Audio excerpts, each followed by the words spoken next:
Ready start.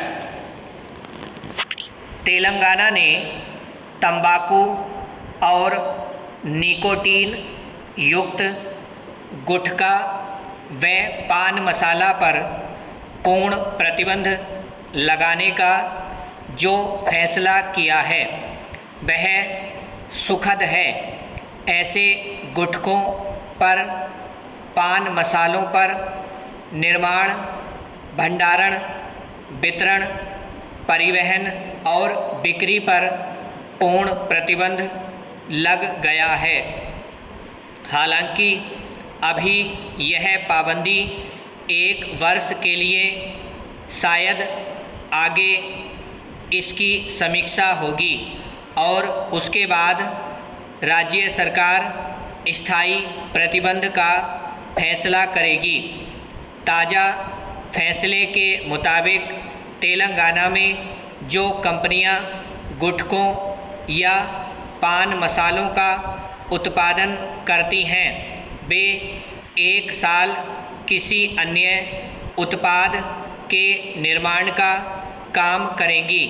ध्यान रहे, गुटखा lobby देश भर में बहुत मजबूत है और इससे सरकारों व उनमें शामिल लोगों को गलत ढंग से भारी कमाई होती है। इसलिए समय समय पर ऐसे उत्पादों पर लगने वाले प्रतिबंध धरातल पर ज़्यादा टिकते नहीं हैं। तेलंगाना में ही गुटखा निर्माण के पूरे ढांचे को उखाड़ फेंकना चाहिए था, पर ऐसा होना अभी दूर की कड़ी है।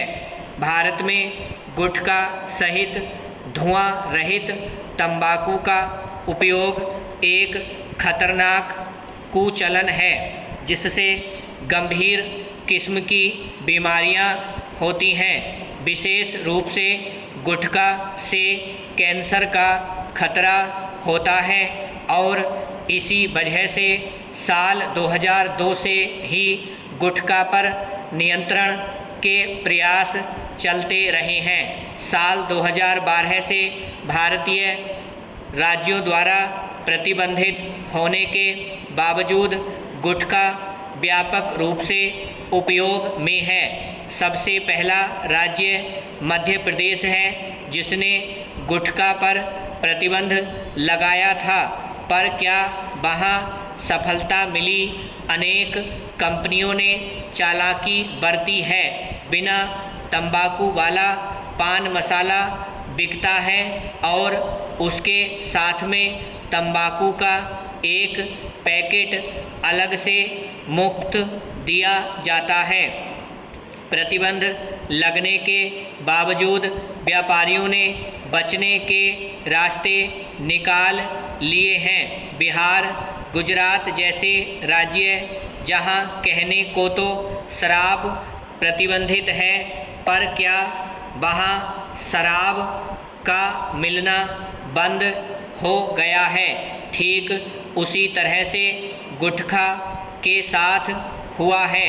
लगातार चेतावनियों व विज्ञापनों के बावजूद गुटखा या तंबाकू का सेवन घट नहीं रहा है। इस दुर्व्यसन के आदी लोग सुधरने को तैयार नहीं हैं। ऐसे में तेलंगाना में लगा प्रतिबंध कितना कारगर होगा, यह देखने वाली बात है।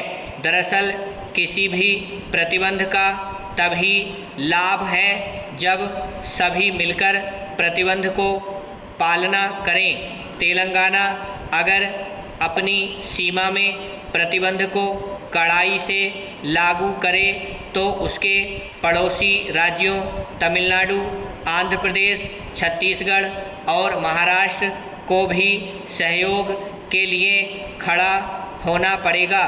देखा गया है कि किसी एक राज्य की भलमानसता को पड़ोसी राज्य प्रायः साकार नहीं होने देते। गुटखों और पान मसालों से जुड़ी समस्याओं को अभी भी हम गंभीरता से नहीं ले रहे हैं। भारत में जनसंख्या आधारित कैंसर रजिस्ट्री में पाया गया है कि 55% कैंसर तंबाकू के उपयोग से संबंधित थे। विगत वर्षों में तंबाकू नियंत्रण कार्यक्रमों की आवश्यकता पर बल दिया गया, पर अच्छे परिणामों का अभी इंतजार है। लगे हाथ तंबाकू के दुष्परिणामों पर एक बार गौर कर लीजिए। भारत तंबाकू उत्पादों का दुनिया का तीसरा सबसे बड़ा उत्पादक और निर्यातक है।